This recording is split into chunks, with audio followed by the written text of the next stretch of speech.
Well, hello, Debbie. Well, hello, Angel. One of my favorite people, and I love how willing you were to do this lounge chat. For me, these casual conversations about things that are intimate and people can resonate with and not feel alone in. I always love to just kind of open a platform, for those topics. So thank you for agreeing to Well, do this with me today. ditto, you're one of my favorite people. Yeah. Anytime. When you asked, I'm like, sure, I'll go anywhere with you, do anything. Yeah, we'll give it a shot. I know I stretch you in a place that, typically because you are so like hardcore driven in fitness and health and whole body and eating and lifestyle and, really getting into the systems and the makeup of each person and how they can run at their optimal performance, for the greater good of them. And you have always been such an amazing, I'm going to get emotional, example of that. And I'm finding as I change and age and go through these different seasons and phases of life that it's hard. Challenge. Right? It's Yeah, hard. it's And a challenge. you know that my biggest desire, one of my biggest desires in life is for people to not feel alone in the things that are very normal and human for us to experience, and to always have kind of a safe place for people to just be a mess and let the walls down and get real and get intimate Hmm. with themselves and with other people. And Hmm. we're so good at building each other up and giving advice and support in ways that we're always talking about, how to try, how to encourage someone, but we don't really talk about the what is hard and why it's hard. And that's my playground. Like, that's where I thrive, is having those conversations that stir people up and disrupt some of the things that we aren't naturally drawn to connecting to within ourselves, and that Hmm. make us uncomfortable sometimes when other people share.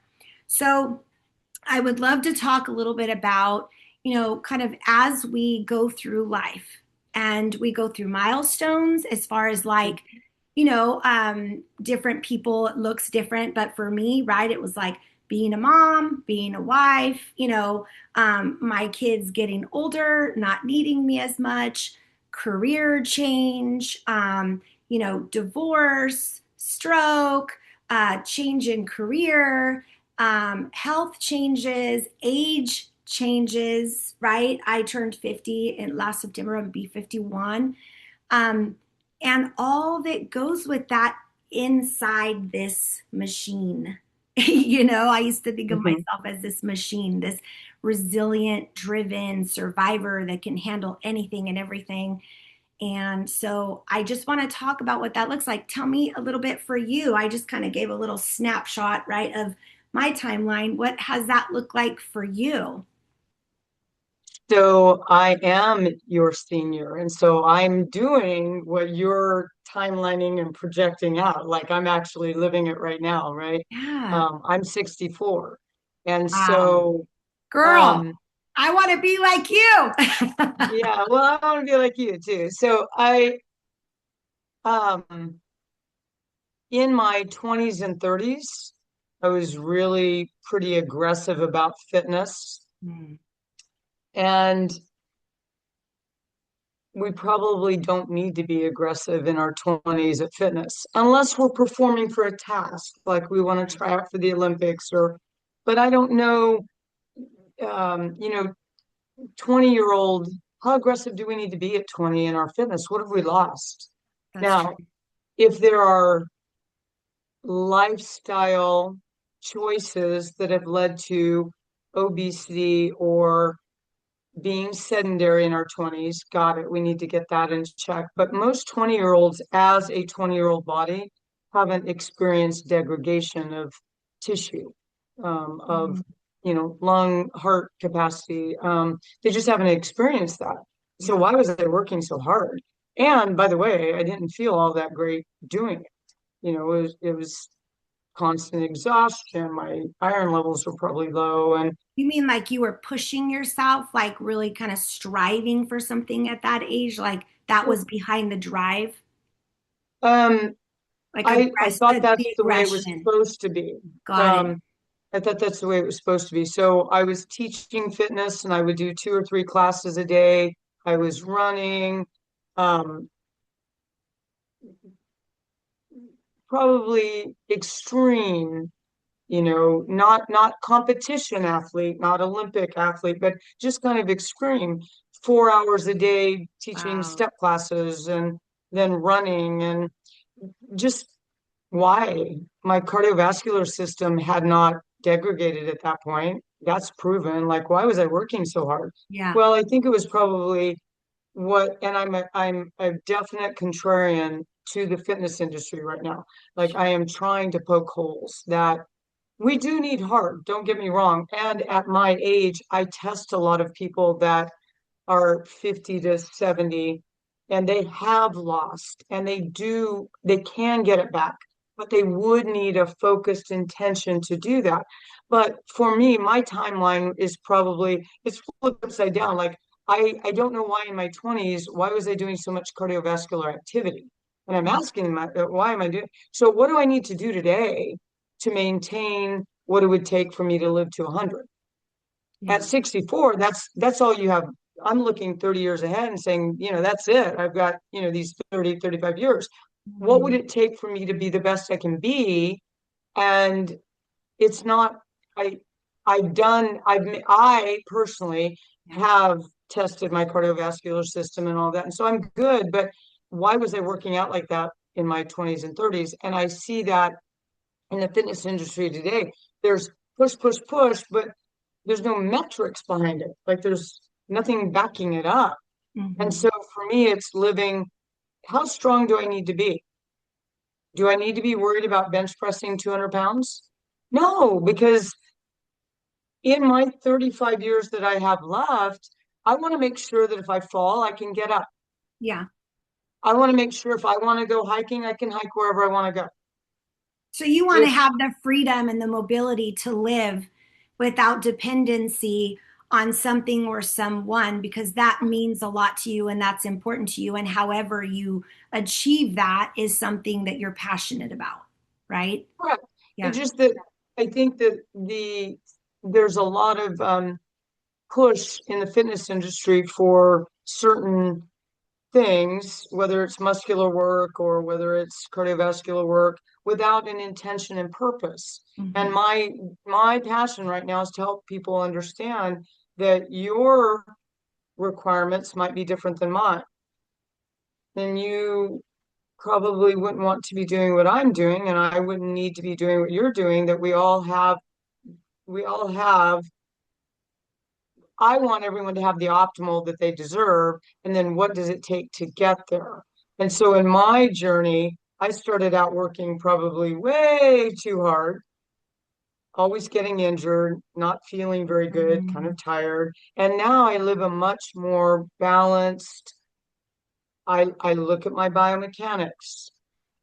I trust the body. If the body's telling me there's an issue, I listen. Hmm. Um, Do I do hard things? Yes, I still do hard things. I don't want to lose that capability, Yeah. but I want to live with purpose and intention. And I love that, the freedom. That's succinctly what I want to say. I want the freedom to live the life I want to live, and I don't want restrictions placed on that because I didn't treat my temple correctly That's or right. with Yeah. reverence. And Yeah. I want to be able to live those last 35 years not dependent on a device, a machine, a person. I don't want to have to tell my grandkids, no, I can't go hiking with you. I don't think I can make it. Mm. I don't Yeah. want to do that. I don't Yeah. want to do that. And So I, I probably don't work out as hard today wow. Yeah. um, that I did then. It doesn't Yeah. take 4 hours a day. And then the second piece is I am in a place where I mean, my office is in a gym Mhm. and I work with people every day that come to me with, I want to be more fit. I want to lose weight, get more, I want to have fitness. Yeah. Um, and the, the questions that surround that are different than what the fitness industry is pushing at us. And I can say that because I'm in the fitness industry. Right. So Yeah. it's trying to help people understand that um, if you have protracted shoulders, maybe lifting over our heads isn't the best option. Maybe it's fixing this first. Let's Mm. get this fixed. Let's get the protraction, and you'll be The stronger just by doing structure. that. You're talking about like foundational structure and building there so that what they do and how they do it is better, more effective, more productive, more right? Like that's you're looking at kind of the person in their base. Yeah, it's called biomechanics. How do they move? Got it. So if I have protracted shoulders, it's not a great place to be when I start doing an overhead press. Not a good place. And so let's fix this, and you'll feel stronger, and maybe your shoulders won't hurt. Yeah. And then and because of that, maybe we don't even need an overhead press, right? Because But we I love fixed how the you issue. see that in a person. Like that's kind of your superpower, right? Like you see what the person's wanting, what they're coming to you for, and then kind of this deeper need for them that's your lane where you're able to really contribute, support, and guide them into rebuilding that. I want to go a layer deeper. I want to go into the, like when you said you were 20 and you had this, this vigor to life in the way that you were just really entering into fitness, what that meant for you, what you believed that needed to look like for you, and the why, right? I want to talk about throughout our life, right? The different things that when we have that drive and when we are moving in our life a certain way, and then whether something happens externally or internally, that changes. And I kind of call them the stand-up moments, right? Big or small. I've had so many. I'm like, how many more stand-up moments am I going to have to have? But my point is where it changes us. We're different. Our lens in which we experience people, experience ourselves, the way we respond to something, the way we react to something, those things change because we're different. And I noticed that, like you're talking about your health and wanting to have that freedom and mobility, I'm really finding that as I have had health issues my entire life and I've had to, well, I had the opportunity to choose to change my lifestyle so that what that was for me and what that looked like changed and was different. I had more agency, more authority over my body and within my own life. But I'm finding that as I go through different experiences in life, and what that looks like internally as far as the way I feel about myself, what comes up because of different things in my life, what I believe, and then how my health kind of manifests the reality of that. And what that takes away from me, the freedom it takes away, the Mhm. way that it makes me feel strong or empowered or like I have a choice has been very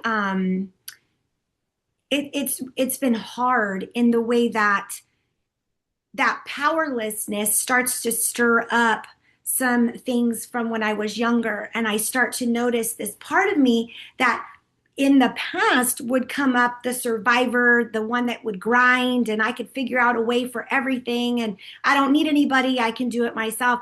I've really softened in my heart and also gotten to a point where I really want to tap into this internal reality and this internal truth and get really clear and connected on what are the needs here? Like, what's going on here? Why is my health doing this? Why am I feeling vulnerable in this way? Why do I not have drive to do these certain things? Or I don't want to grind the same way. I don't have my spirit doesn't go into this like bold charge to take care of things the same way.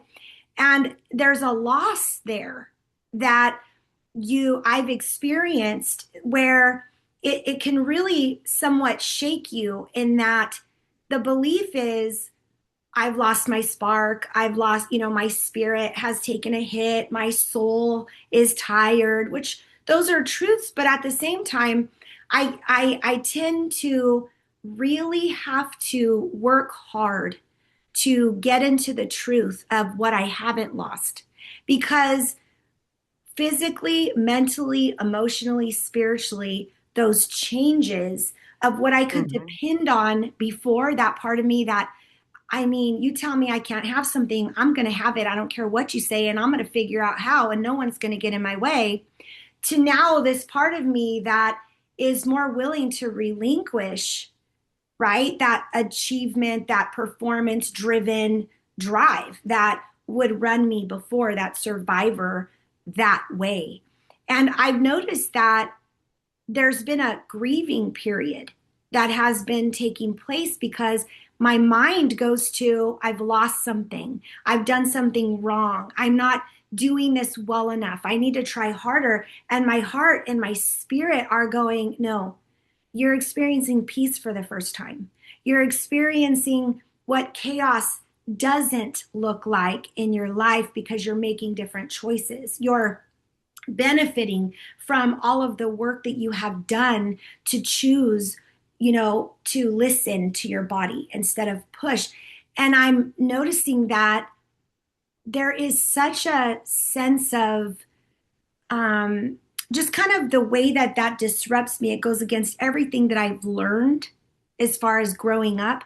And it really has made me feel like, well, I guess, this is it. Like, I'm never going to get that back. And it's not the truth, but it is a reality nonetheless that can really create that grief, that loss, that fear, right? Am I Hmm. ever going to am I going to find a new way to exist where I am at my optimum, energy, physical health, and where I'm feeling like I matter, where I'm feeling like I have purpose without all those things. Have you experienced that in your life and multiple times, once, have where you've ever questioned, yourself and felt some of that grief? Have you ever experienced that in different phases of stages of your life? Yes, I have. Please share. I have. Um, there have been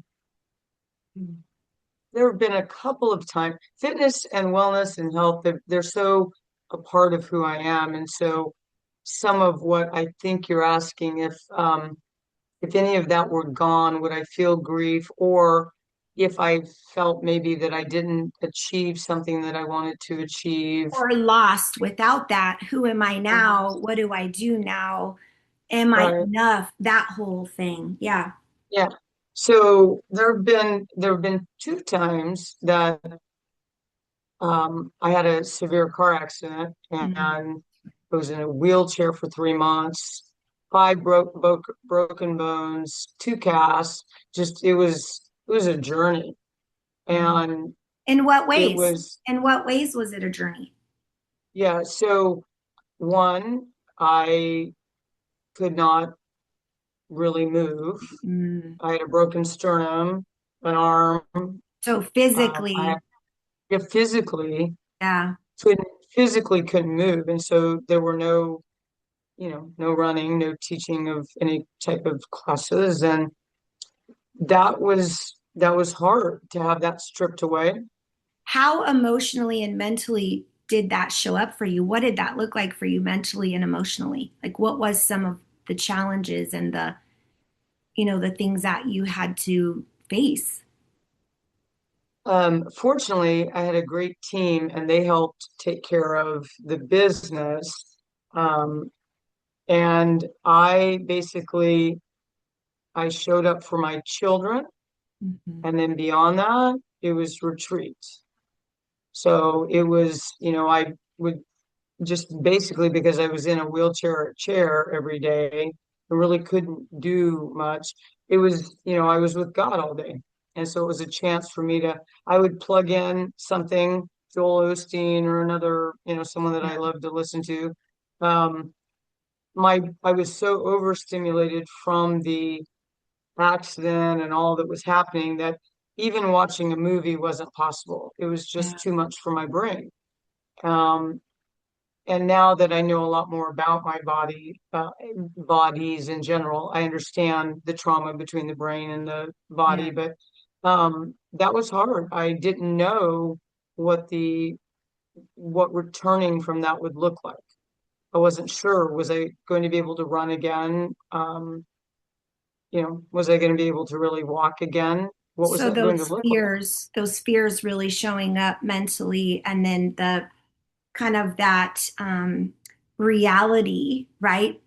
Presenting itself to you and giving you an opportunity to choose and decide, how am I going to move forward Right. now?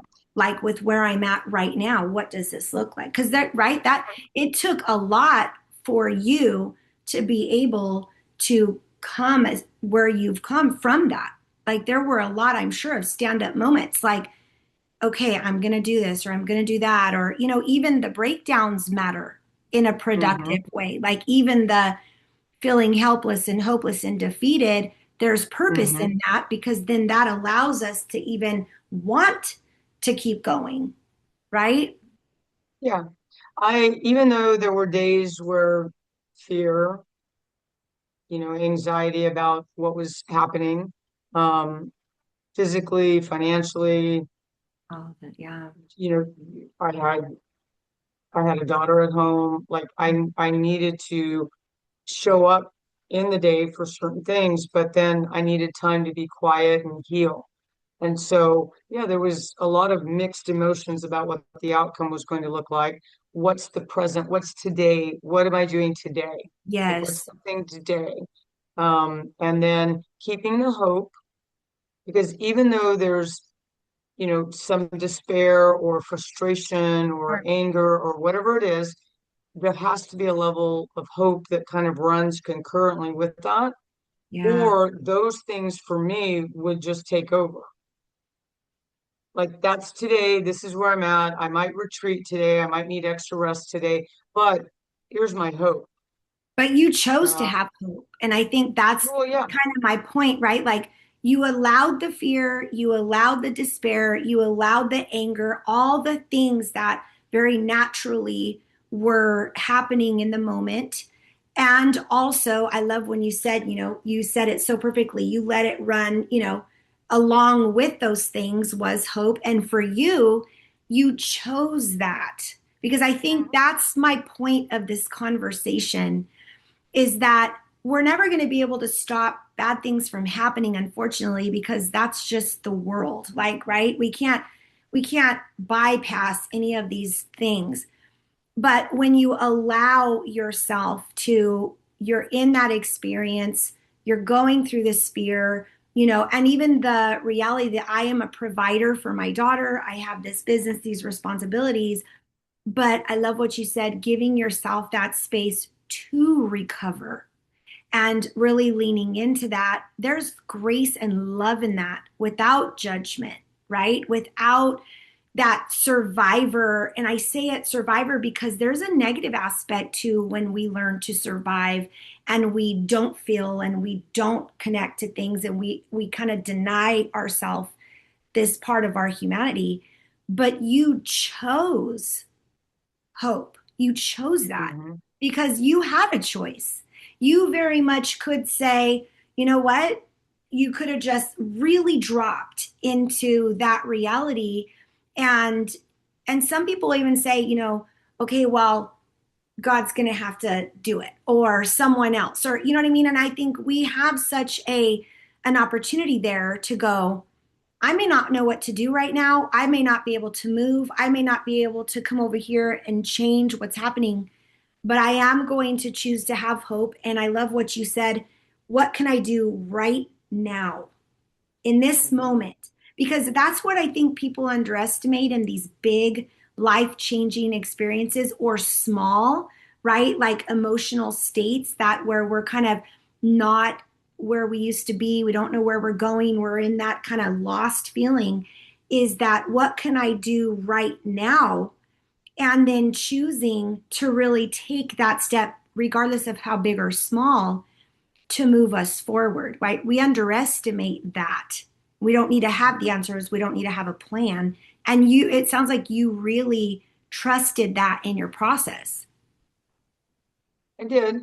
And I had that faith in God that, and part of my recovery was just diving a little deeper into the Bible and just letting those words help heal me and restore Yeah. me and shore me up. And then having that hope that, like you said, ran concurrently with the frustration of what it was. And Yeah. then not overwhelming myself with, well, what is the 3 month mark going to look like? I don't know, Yeah. but today I get to do this. And then there's my hope that every day I'll do this. And then I'll put those days together.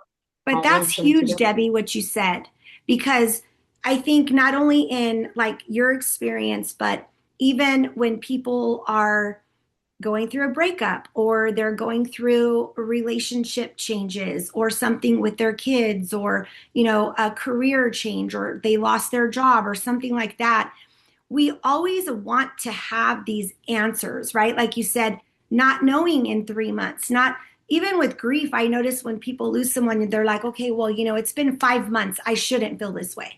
It's been this long and I shouldn't be experiencing this.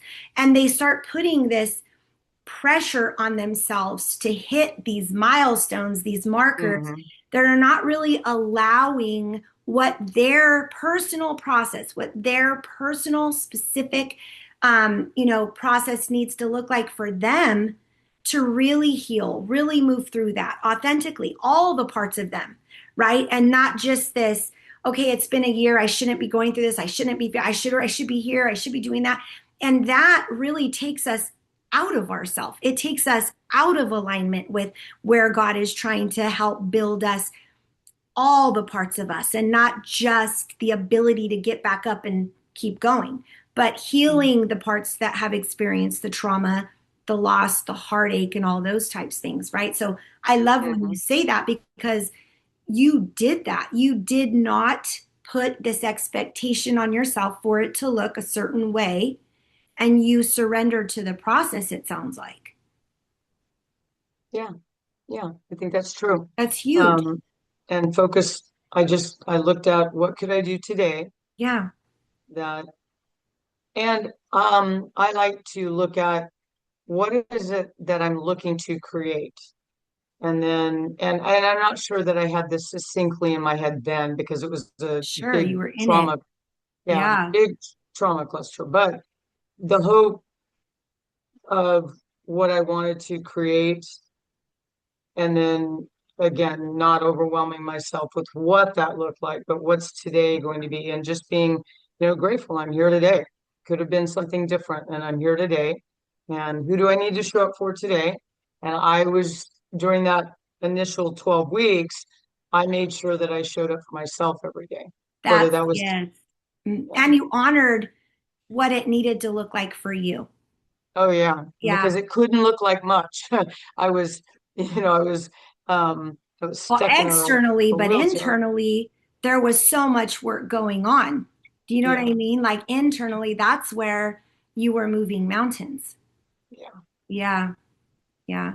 I yeah. think what it's funny because, the world kind of fosters this mentality of progress in a way that does, I'll speak for myself, make me feel defeated. It always has in my life, right? Because you see these people, extraordinary people that, are doing these amazing things. And so it's like, unless I'm doing this, doing that, making, a mark, having this big, you know, grand, effect on things, I don't matter. I'm not important. And the world kind of lends itself to that mentality.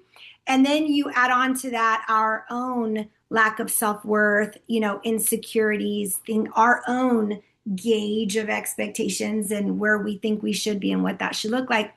And it's Hmm. so defeating in itself, in just waking up each day and, going through your life and feeling significant, and knowing that, hey, I matter, regardless if I am doing this amazing thing or if I'm showing up for my kids or I'm showing up, in my life in a way that just honors me, which honors God, right? And I think that's what is so beautiful. How did you handle when you would go through the different stages of life and it was very, you felt the reality that, okay, I'm not the same that I was 5 years ago, 10 years ago. My life now is looking different emotionally, mentally, within your own reality, your internal dialogue. What did that look like for you? How did you experience yourself? Good, bad, right, wrong, high, low? Like, I'd love for you to share what that looked like for you in some of those times where it was like, okay, wait, I don't know how to be right now because I'm different. This is different. So after the accident, is that In your life at any point. okay? Yeah.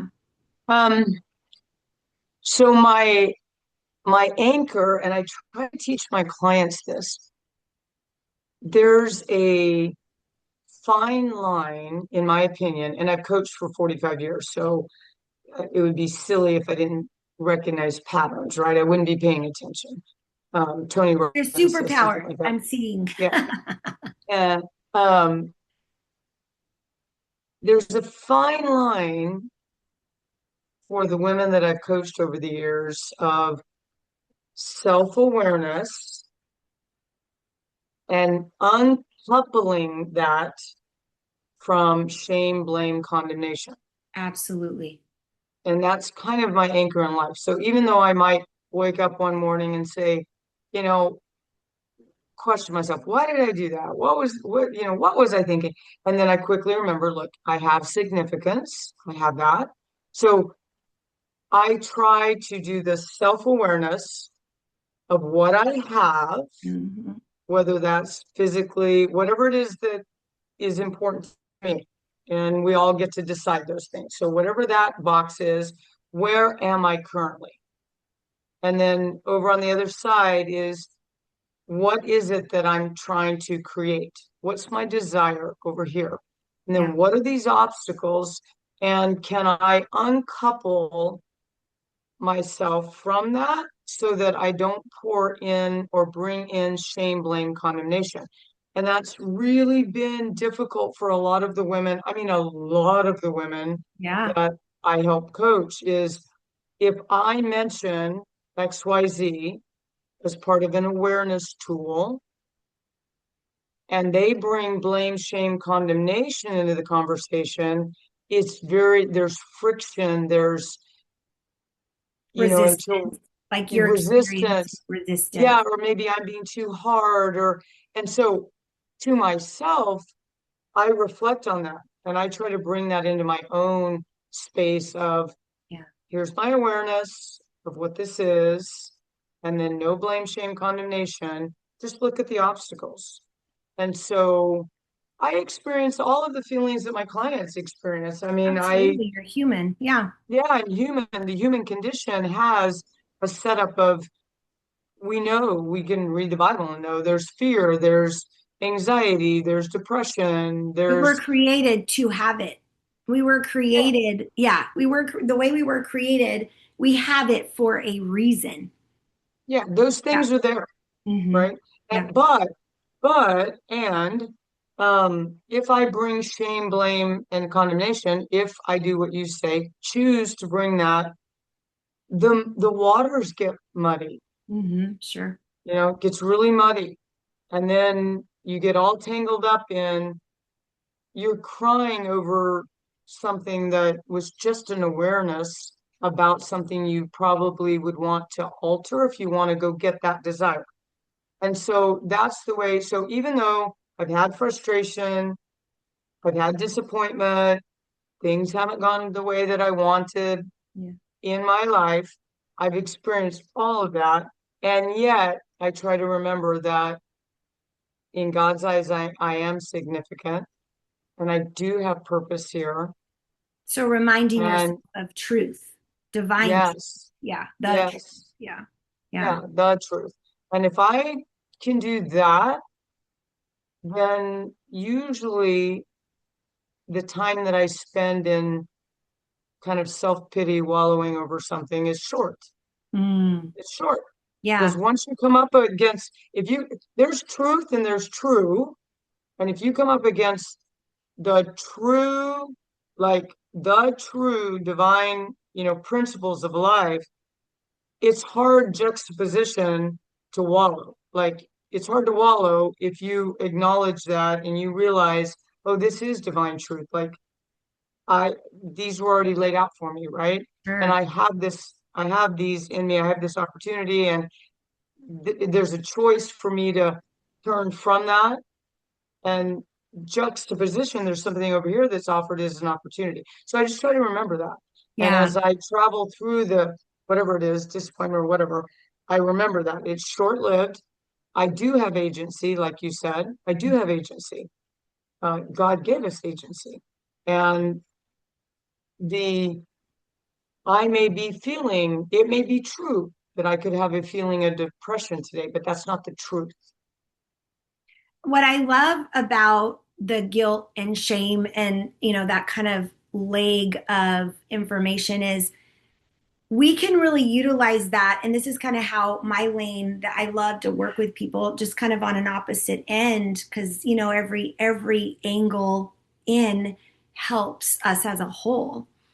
And what I love is that when we, not if we, when we feel guilt and shame and condemnation and all those things, it really is a gift in the way that it is a window into ourselves that gives us insight into something that exists within us.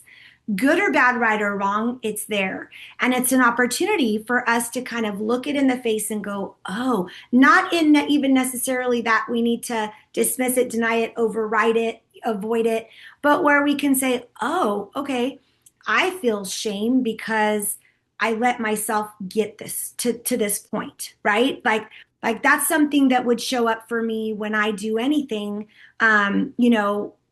athletically driven, because then I start to really notice the reality of just how not in shape I am physically. And so that shame would show up like I let myself get here. That guilt would show up like, you're like, um, see what you did, see what you did. This is your fault. That condemnation that you're a piece of shit. That's how it would play out for me. That's how it would show up for me. And what I love about that is a window into where God's truth does not live, where I still operate from those core beliefs within me, whether I want to Mhm. or not, unconsciously, those exist within me. I'm not doing that. That exists within me. And it is an opportunity for me to meet myself there, right? Because what is the one way through human connection and intimacy that we can really experience change is when we're supported and we're met in the places that we, right, that we live. And so when I Mhm. meet myself there, what that looks like is that, okay, the truth is that I was in a place where this wasn't even my priority. I didn't even want or have the capacity to focus on this because I was overwhelmed, consumed, focused on this. So there's a window that opens up between me and myself for acceptance, love, grace, patience, right? But also just that empathy, that heart of empathy that goes, that's kind of true. And I would have rather been able to do this and maintain this, but that's not what it looked like. So getting back into that agency for me would be so now I get to choose different. Now I can Mhm. choose different. But I brought in that shame and brought in that guilt and brought all of me into the truth so that as I go forward, right, I use that information, that insight to really kind of empower me, which brings natural drive. And so for me, that has been one of the ways because I am extremely overweight right now and it's hard on my body because my body's like, okay, I don't like this. Like I don't feel good, right? Inflammation, all those things. And so my mind goes to exactly what you said. You nailed it. That guilt, that shame, that condemnation, that criticism, self judgment. But then when I use it as a window in to allow my heart to open up to myself, that's when I can go, okay, but today, right now, I can walk. Today, right now, I can eat this instead of that. Today, right now, I can give myself a break and stop trying to fix all this and, you know, like the whack-a-mole, right? Like do this better, do that better, stop shooting myself and really just try to do something loving and take the pressure off. And those are major ways that encourage us and also bring us out of depression because depression is just a state. It's just information. It's a state, right? And it gives us a window into ourselves that we can really meet ourselves there. But what I Mhm. love is that it naturally allows me to shift and connect to myself, which always is a doorway in for God to connect to me. But then I notice when I do that, I naturally feel like I want to do something good, right? Something that in my heart's desire, yeah, whether, like I said, it's walking, eating right, and also just being kind to myself, giving myself a freaking break. You know what I mean? So I love these two examples that we're giving people so that because everybody goes through this, everybody, Mhm. and not even just when they're working out, but I mean, whenever they're disappointed in Mhm. themselves, they're not, like right now, when I compare myself right now to what I was 20 years ago, man, it's like night and day. But at the same time, I have all this space in my life to really get to choose what that looks like. Where before I was chasing my tail, just trying to come up for air. You know what I mean? And that's the difference. And then I start to think, oh, wow, Angel, you've done a good job. Like, I'm not used to peace. I'm not used to, I'm used to chaos and friction Mhm. and all of that. That's what I always kind of create in my life. So this is one of the ways though that kind of back end effect is feeling lost in this unfamiliar territory because who am I now? What does this look like now? How do I go forward? And I think a lot of people, not only when they turn a certain age, maybe like a 10-year mark, right? But I think also when you go through things, health things, relationship things, career things, physical traumas, things like that, it really does create the space for us to develop in a way and grow in a way that God can show us who we are instead of Mhm. at 20 years old and we're pursuing and working to achieve and to be. Now we can be in a position where, okay, show me who I am. Show me what I've never experienced of myself, what I don't know of myself, what strength and courage and being bold and taking risks and not letting fear drive me, or, the need to be acceptable and lovable and all these things in the way that I believed before. Show me what the truth is now.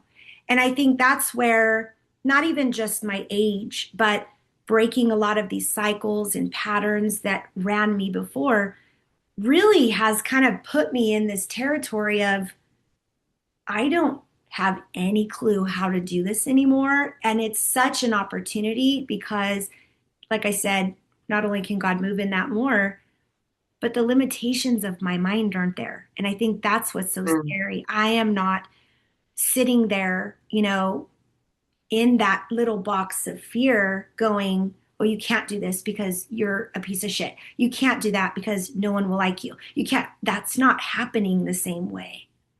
So it's even scarier because it's like, oh, you mean I can do big things or not even big as far as like grand gestures. I'm talking about big in my life for me. And it's like, ooh, I don't know, you know? Does this make sense to you? Like you Mhm. experience those different things throughout your life too? Yeah. Um, yeah, I think that I can speak for women because I've coached women for 45 years. I have I've been blessed to be able to take on some male clients recently for biomechanics. But from that perspective that you're talking about, um, I think it's a challenge. It's an obstacle. It appears to be an obstacle for, well, let me back up. I like to use data. So I hear what you're saying, and I hear about the weight or where we desire this. I like to measure. I want to know what we're up against. What are we up against? Because often, this just happened 2 days ago. Someone will say something about their body, and I'm like, really? Because I don't see that. So let's verify that. Yeah. And so let's take a body composition and let me look, or let's do a VO2 test, or let's find out about your metabolic efficiency. Let me hook you up and let's find that out. Because I think women come with hardness about their physicality.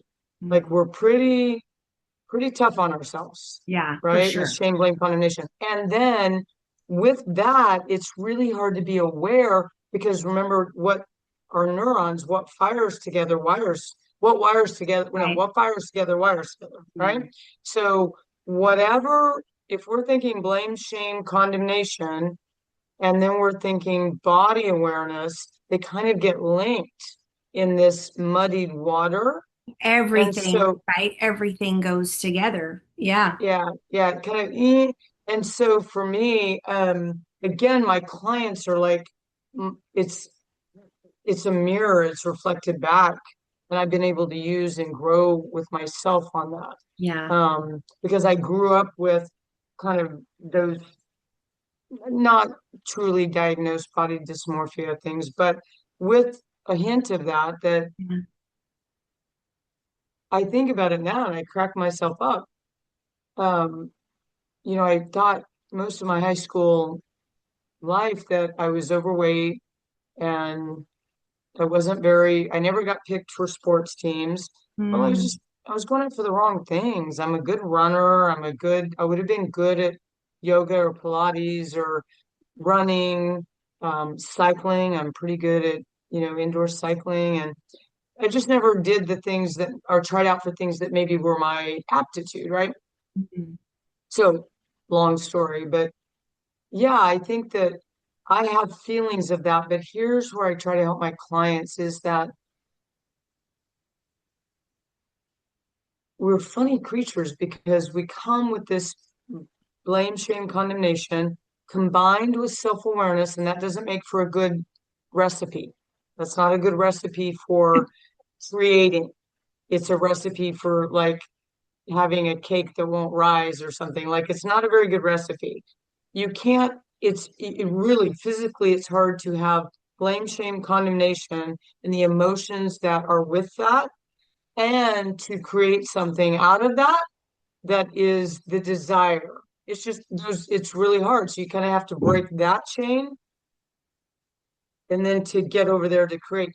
And so for a lot of the clients I deal with, and I've used it for myself, I want them to know that awareness is not automatically paired, never should be paired with blame, shame, condemnation, never should be paired. Because if with that, then maybe you'll never have true self-awareness. So if eating ice cream at 9 o'clock every night is what's causing the issue, and every time we look at that, we feel blame, shame, condemnation, then we turn to give myself a break. But I never get around to addressing the 9 o'clock ice cream fast that I'm having. That's keeping me from the thing that I'm desiring because I'm letting blame, shame, condemnation muddy the water. And like, it's okay. I needed the ice cream. It's okay. I wanted that.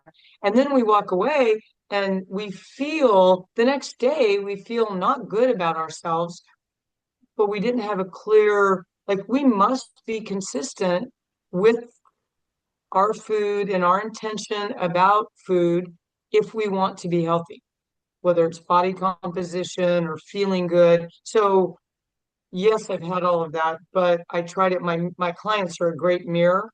And so I try to not muddy those waters. And that way when I'm having a true, come to the awareness table, What's keeping me from getting this, Debbie? And then here's the other part of it is that I see this in my clients all the time. We want it yesterday. Oh, sure. Yeah. Instant gratification. Yeah, we want it yesterday. And so they'll put in a week's worth of work. And if they haven't lost 10 pounds in the week, we're back On to to the blame, next shame, thing. condemnation. Yeah, it's not good. And so keeping that consistent pattern and then being patient. And to me, that's where the grace really comes in is being patient if the gratification doesn't equal or feel or match. I used to have in the club, I had this bucket and I put a sign on it and I said, buckets of sweat, millimeters of results. Like there will be buckets of sweat to For the these millimeters little of milestones. results. Yeah. Yeah. But I And think that's where keeping, I love when you said earlier too, and we were saying, in different ways that, what do I do right now? This small step, I don't want to underestimate this small step in my bigger picture, my bigger right? goal, my bigger outcome. And I think, that's where whether it's with fitness and, physical results, or it's in your emotional, mental kind of identity journey, in what that sense of self looks like in developing that. I think it's the same in the way of don't underestimate, what may seem like a small step or, little progress when they add up. It really does add up. Yes. If I wake up one day and I say, okay, you know what? I'm over it. I'm freaking over it. I'm discouraged. I'm not seeing any results in whatever area of my life my focus is on. And I just say, today I'm going to be kind. I'm not going to have an agenda. I'm just going to let my day unfold. And I'm going to try to find the joy in this day. And I'm going to do something that I love. Even if I say just, that's not small, but do that, there's going to be huge progress from that, what seemed like a small thing. Do you know what I mean? And I think what I want to point out and say is that if people don't understand that for every person it is different, our the map of us, and our internal blueprint is different. The what, the why, the how it needs to be, the what it needs to look like, there is not a one size fits all. It just is not possible. And Right. that's the thing is that when we operate as the one size fits all and we go by this and this, this kind of a this general framework, we're setting ourselves up for failure because we're not making any space for us individually, right? In within that. And to kind of let who we are and what our needs are and where we're at present in that so that we can meet ourselves where we're at and bring all of our parts along, right? Kind of moving into our higher self. And I think that's what's beautiful is the way you operate in, I say, your superpower and how you show up in the world for yourself and also for your clients. The way I do that for myself and for my clients, and ultimately for God, right? It's like we're here to serve a greater good. And I think in being authentic and real to who we are and what that specific blueprint looks like, then we are contributing more into the world because that's why we were created different. We weren't created to think the same. We weren't created to act the same and to be the same. And that's the one thing I think that people forget. We don't need to be alike. We don't need to agree. We don't need to necessarily be on the same page because everyone's contributing their own gems, you know? And that's I think what's beautiful. So it's good, like part of why I told you, I said I love sharing with people things that are kind of in the behind the scenes of our experience because everyone always wants to talk about the shiny and the pretty and the new and the perfect. And not a lot of people really, really feel comfortable in their vulnerability enough to share what behind the curtain looks like so that everyone doesn't feel alone or one person doesn't feel alone, but they feel like, oh, okay, so I'm not so crazy. I'm not such a mess. I'm not so far gone. It's like this is a human thing. This is natural. And that gives us hope, right? That Mhm. gives us hope. In that, I really feel like God says, hey, don't isolate. Don't go into your turtle shell and just hide out, because you are a blessing in someone else even being able to connect to you in some of those deep dark places, right? That is how I believe God shines the light for us too, Mhm. is when we don't feel Mhm. alone. And that's part of when we align with what the perception of depression is. We hide, then there's shame, and then this is bad, instead of this is information. This is a Right. state. There's a reason why Yeah. I'm here. There's a process trying to happen. This is natural. This is normal. And then we're not necessarily feeling like we're so bad and so different, Right. you know? Right. And I think it's beautiful. And that's part of why, I wanted to have this conversation. You are someone that from day one, since I met you, even before I really got to see you in your, what you do and just in your element. I remember we went, I think, to Raw Earth Juicery, and we met person to person. Yeah. And I Yeah. just felt you, your spirit, your soul, your heart. And you were someone that was real. You were authentic. You showed up as you are. You made no apologies for it. And it just drew me to you, because I feel like the more away from that people get, because they're trying to be what they believe everybody wants them to be so they can be loved and chosen and wanted and all those things, we go further and further and further away from ourselves. And really coming back home means really discovering who you are and what that looks like, so you can get comfortable in your own skin enough to be vulnerable so that you can draw and attract those people, your tribe, your community, your clients to you, right? And that's what's different now. I always lived my life operating from, be the best, anticipate their needs, be what they need you to be, and act right and be perfect. And that's what my DNA was, right? My manufactured DNA. Mhm. From my core roots and of vulnerability. And now it's like starting to really walk out in my own skin. I only want to draw to me people that are real and authentic, right? That's why I say I'm your favorite weirdo. I don't want to fit in, right? I won't fit in. I can guarantee you, I promise you, I'm extra. And I promise you, I'm going to make you uncomfortable, because I'm not going to say what makes you feel good so you're not uncomfortable. I'm going to be real, right? And it's hard. It's hard. It's hard for people to really get comfortable with not only someone being real, but them feeling free enough to be real too. And that's Mhm. why I love these conversations with people like you. That's what my lounge chats are all about, is having those real conversations where we're not, making it pretty and perfect and all pretty around the edges. It's like, no, let's just be raw and real and transparent, and let people that feel alone and feel confused and uncertain and afraid and all those things know that, hey, listen, we want to share with you. We want to let you in to what this Mhm. looks like for us too, and you're not alone. Because I think we're pretty great people. I think we're pretty amazing, right? And some people forget how amazing they are, because I know for me, that's definitely been one of my vulnerable areas, especially since my mom died and then my stroke and the divorce and all these things. It's like, okay, wait a minute.